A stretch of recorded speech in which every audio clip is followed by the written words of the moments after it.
Today's episode is brought to you by the Positively Productive Toolkit, a collection of workbooks that guide you through self-discovery and self-awareness. These self-guided workbooks, which include links to assessments, can be completed in minutes. Request this free resource and others at the positivelyproductive.com/resources page. In this list, I'm including a good bit of what I do for my business, but it also includes things that keep my home life running as smoothly as is realistic. If there's a tool you want to try, I likely have it listed on my favorites page, or I will include a link to it in the show notes. Wherever possible, I like to keep these things accessible and budget friendly. You're listening to the Positively Living Podcast. I'm your host, Lisa Zawrotny, founder of Positively Productive Systems and a productivity coach certified in positive psychology and stress management. Join me as we explore ways to live a more proactive, positive life with episodes on productivity, self-awareness, mindset, entrepreneur life, habits and systems, simplicity, fun, and more. I understand overwhelm personally as a multi-passionate entrepreneur, wife and mom to kids and cats, and as a caregiver. I'm here to help you choose what's right for you so you can do less, live more, and breathe easier. Sound good? Let's get to it. Welcome to the Positively Living Podcast. I'm your host, Lisa, and today I'm revisiting one of my favorite episodes because times change and processes do too. And I want to make sure you have the most current picture of how I work. This one goes behind the scenes on what I genuinely use pretty much daily to keep my life and business moving forward. We're covering productivity techniques and the tools that go with them. Things like mind sweeping, to-do lists, automation, templates, checklists, scheduling, and the command center that I use for my family. And if any of those words made you perk up a little bit and take notice, then you're going to love this episode. A quick note before we dive in, a couple of the specific tools I mentioned back when this episode originally aired have changed. I've moved from Acuity to Calendly for scheduling, and ConvertKit, which I talk about in here, has been rebranded to just Kit. The techniques themselves, though, still the same. And next week, I'm going even deeper with a behind-the-scenes look at my current full tech stack, so we'll talk about the technology behind these processes. So let's get into the techniques. Welcome to the Positively Living Podcast. I'm your host, Lisa, and today we're going behind the scenes for a look at how I keep my life organized. I don't know about you, but I actually love these kinds of episodes because I'm incessantly curious. It makes sense that I'm a questioner, a la Gretchen Rubin's 4 Tendencies. I want to know the details. You cannot give me too much information. I love ideas and advice and to know how other people work and live. But I've also learned how to block out what doesn't work for me. And I encourage you to do the same. That's why I haven't really done this kind of episode yet, because my focus as a coach is to help you find what fits you. I've mentioned preferences here and there, but today I'm taking a chance on offering a more detailed view of the systems that work for me. I'll share my top 7 productivity techniques that I use regularly, pretty much daily, and the tools that correspond to them. I'll do my best to explain why they work for me and why I chose the tools that I did. As you listen, I want you to focus on those details to help you determine if they're worth trying. In this list, I'm including a good bit of what I do for my business, but it also includes things that keep my home life running as smoothly as is realistic. If there's a tool you want to try, I likely have it listed on my favorites page, or I will include a link to it in the show notes. Wherever possible, I like to keep these things accessible and budget friendly. Let's dig in. The number 1 technique, and you've heard it here before, is mind sweeping. You've probably heard me talk about it not only on the podcast here, but as a guest on other shows. I mention it all the time. I use it in all of my workshops because it is so powerful. Mind sweeping, a term made famous by David Allen of Getting Things Done, is an effective way to declutter the mind. You take what's on your mind and you get it out and into a safe space. Now, please note, when you do this, whatever you call it, mind sweeping, brain dumping, doesn't matter. This is not your to-do list. It is your to-choose list, and it's there for you to process when you're ready. I do a mind sweep regularly, at least each week, but most of the time I do it daily because I need it for when I'm planning ahead, when I'm reviewing my calendar, and when I'm feeling overwhelmed. It's excellent to do before a co-working session or when you're trying to get into a flow state. Most of the time, it's an as needed when my brain is feeling full and I need to be excused. But even making a regular practice of it as you get ready for the workday is an excellent habit. If you want to learn more, you may want to check out my episode on how to declutter your mind in one simple step.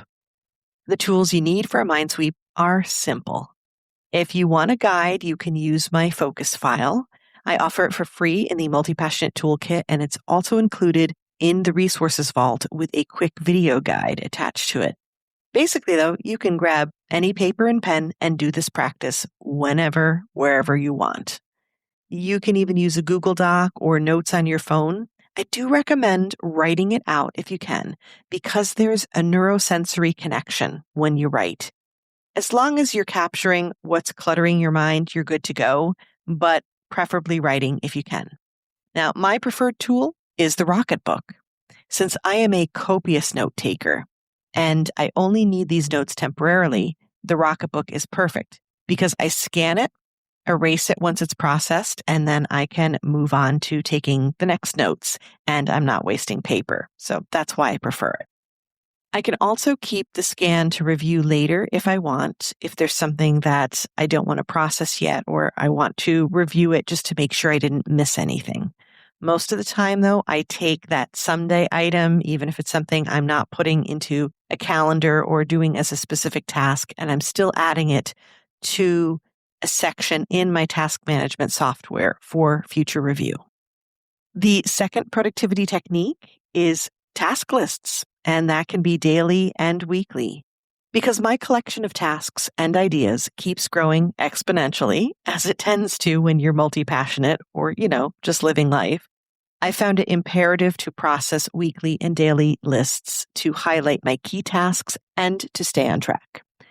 You may have appointments you keep on your calendar, but what about the in-between?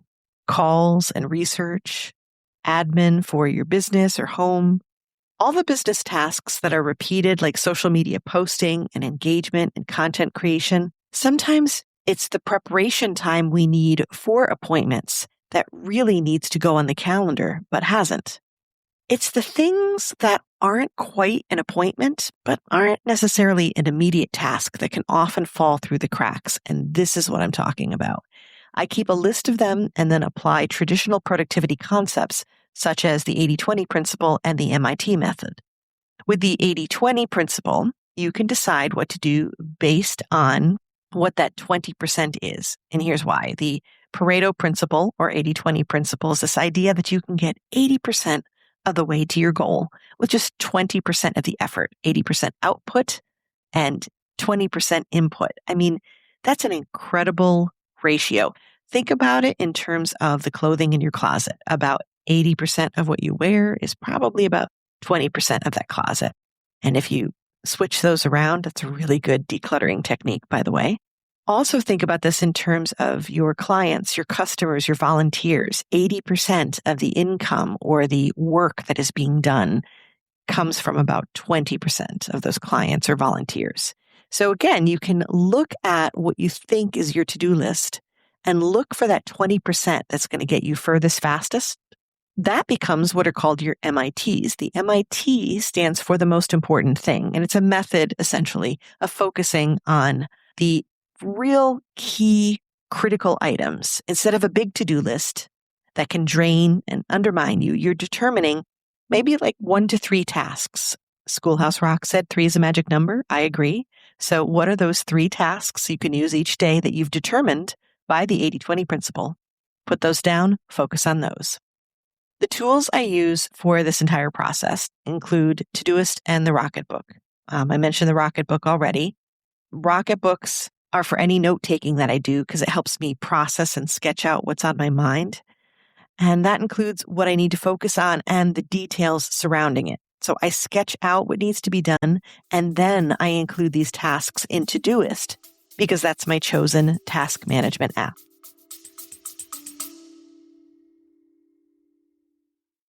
Feeling scattered or stuck? When your mind is full, it's hard to focus on what truly matters. That's where the guided mind sweep comes in.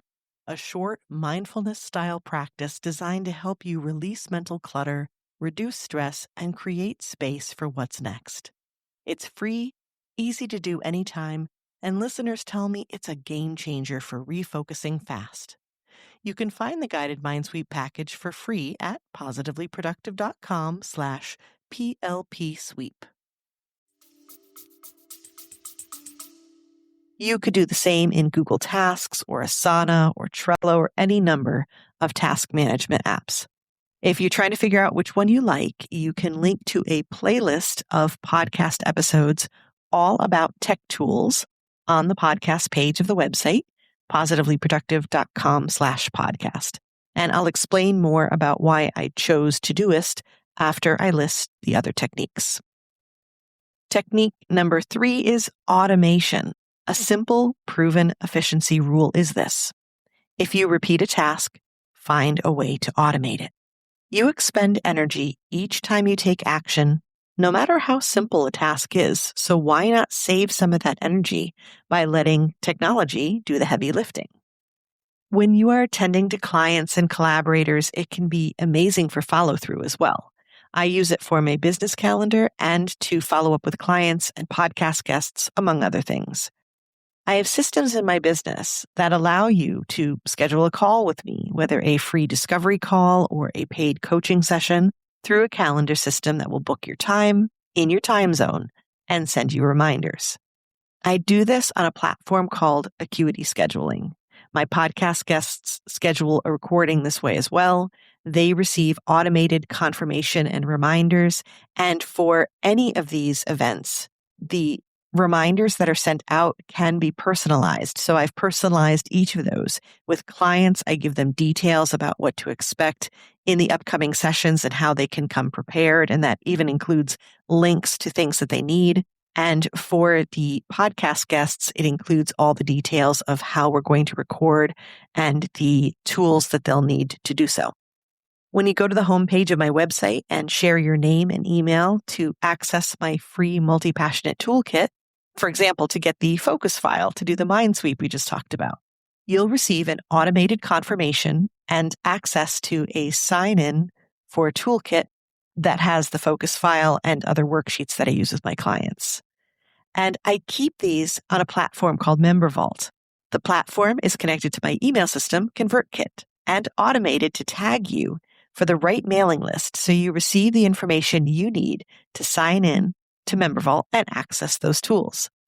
The MemberVault platform is even automated to give you special access to bonuses depending upon what you purchase. For example, signature clients are auto-tagged to receive immediate access to the paid resources vault. The idea here is that you get what you need without me constantly having to respond, which gives me space to create more content for you and to coach you. Another tool I automate with is ClickUp, which is where my podcast intake forms are. When you apply to be on the podcast, you automatically generate a task in ClickUp. Then you're sent to my calendar. All of this is hands-off for me until we get to the point where either I'm coaching you or we are recording together. And that is where I want to place my energy. Ain't technology grand? Number 4 on my techniques list is templates. Templates are the key to addressing repeat tasks that may not be able to be automated, but we want to speed them up. Automating works when a task or information can be repeated based on content or timing. But what if you need to customize it? So automating isn't going to work. In the case of a special message or perhaps a post in a social media group, you can't quite automate it, but you can reduce the steps. And that's where templates come in. For every bit of copy I repeat, similar emails, regular promotion posts, even my bio that I'm asked for every time I'm a guest, I have a template ready to go. For example, when I post about wanting to be a podcast guest in a Facebook group, I have copy ready to share. I even include that copy in my repeat tasks in Todoist. So that task comes up. I see that it is time for me to share again because I share once a month. I copy and paste that text, add an image, and I am good to go with that post. When I invite somebody personally to be on the podcast, I use a template for the majority of the message that includes the links that they're going to need to the form that they need to fill out and those details that I don't want to forget. But I will change and customize the copy based on, what I know about them or the idea and the topic. And then when I send or post it, that means like 1 minute to customize what I've done instead of 10 minutes or even more to rewrite it and also possibly not have the correct information. Number 5 on my list is checklists, and checklists are an awesome companion to templates. They can be part of a task template and are a repeat set of steps. Some of those steps could be automated, so checklists are an excellent starting point to create automation. The point of a checklist is to have a standardized set of steps that ensures you don't miss anything. Now, if this sounds like an SOP, standard operating procedure, you're absolutely right. Checklists are things that are used in places like hospitals where they want to assure safety and quality control. This kind of approach where you have the steps listed out frees up your brain for more important tasks. You can focus better on each step when you don't have to think about what the next step is. Another critical reason for checklists is that they set you up to delegate tasks better. Once you have steps to follow, someone else can step in. Pun intended, I guess. I keep templates and checklists in a variety of places, such as Google Docs, Trello, and ClickUp. Bonus tip, if you want to easily track your steps at first to create the checklist, try recording what you do. You could use a regular video to do this, or something like Loom, which is really easy to use. Do what you're going to do, take the steps you are going to take, but capture it as you're doing it, and you will have the start of a checklist and of your standard operating procedures as well. Then you can share that information with someone who wants to help. Number 6 on the list of productivity techniques that I use, scheduling and reminders. Scheduling is a huge part of my day-to-day productivity. If it doesn't go on my calendar, it doesn't happen. Almost. This goes for business and for home. I make an appointment on my calendar for almost every activity, including those of my family members. I use multiple Google calendars to track business and family activities. A calendar item is created and details go into it, including locations or links as appropriate. Details needed for the appointment in the description and reminders to go with it as well. Now, the calendar will have reminders set to it, and then there's also alarms. I'll set the email reminders on the calendar ahead of time when I'm creating the event. And then the night before an event, I check my calendar for the next day and I set alarms on my phone. I use Acuity for my business calendar with reminders set for clients and guests as well as for me. I also have Acuity linked to my Google business calendar, so I auto-populate those events in Google. I overlap multiple Google calendars so I can see business and personal events together, which keeps me from accidentally creating an event when I'm not available.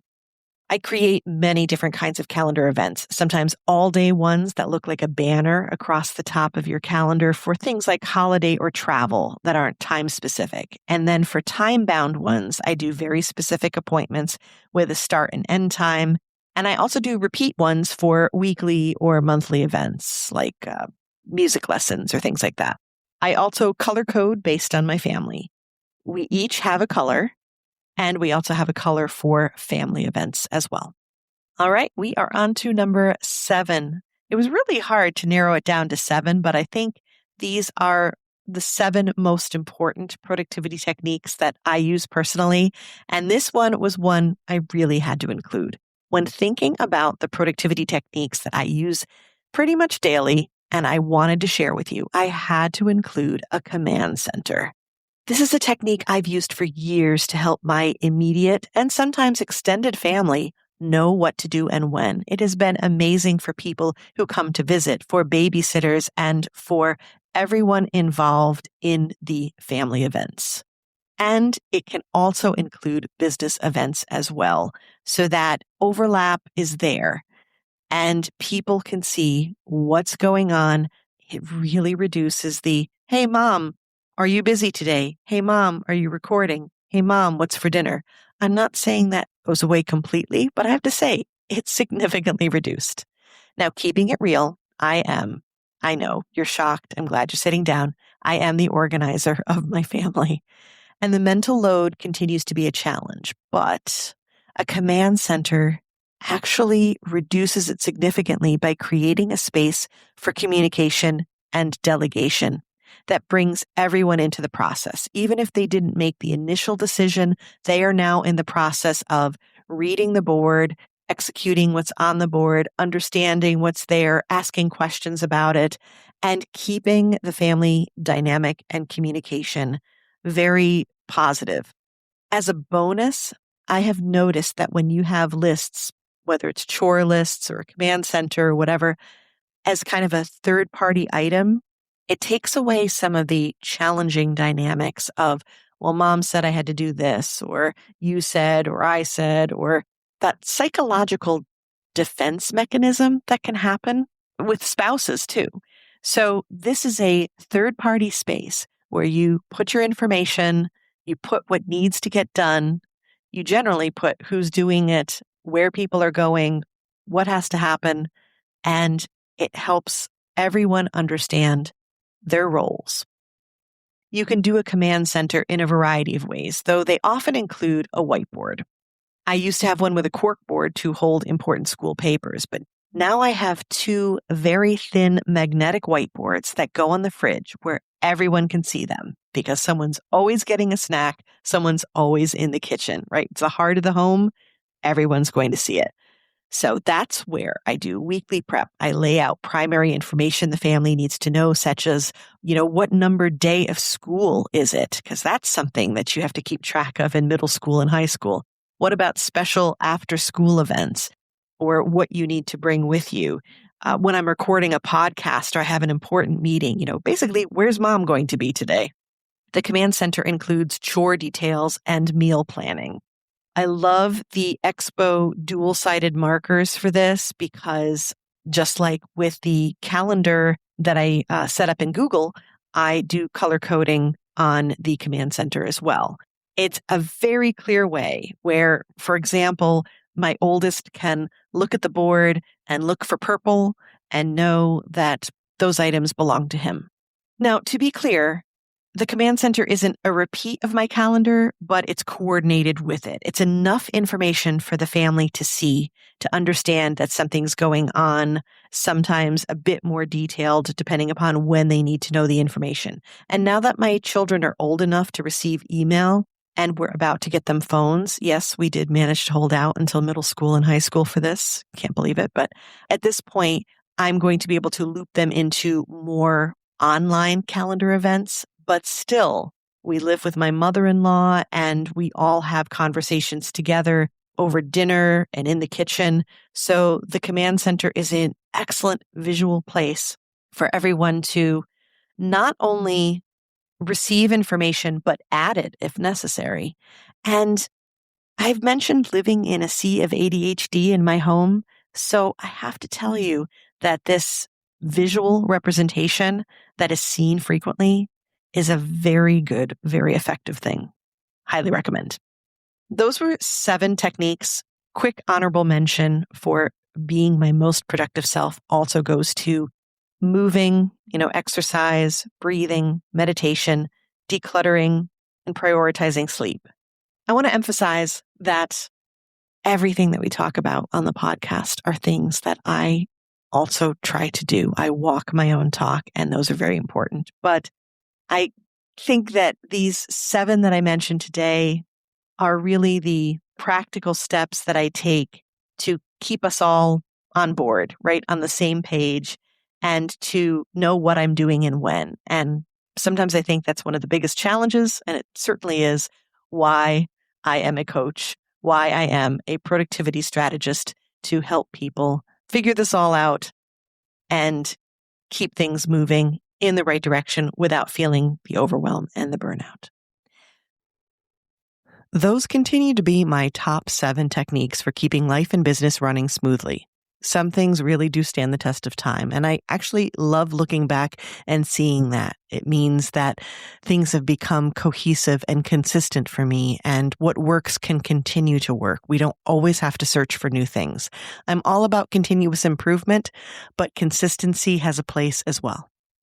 I think it's proof that process over platform remains true. I've figured out processes that serve me, and the platforms can be interchanged. If anything in there sparked your curiosity, the Rocketbook, Todoist, Calendly, anything else that I mentioned, you can find my current favorites, affiliate links, and free resources at positivelyproductive.com/resources. That's where I keep the tools I genuinely use and recommend and update things as they evolve. And if mind sweeping caught your attention specifically, look for the guided mind sweep package available as a free resource on the resources page as well. And if the platforms are of any specific interest to you, then stay tuned for next week's episode where we'll focus on the tech side in more detail. We'll take a closer look at my current tech stack, what I use, why I chose it, and how each tool connects back to these techniques that you just heard.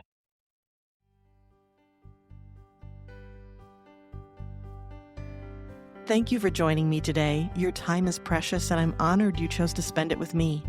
I hope this episode inspired you, and I encourage you to think about one action you can take based on today's topic. Then share it with me so I can cheer you on. Go to positivelyproductive.com to connect with me, read blog posts, and access links from each episode and download resources.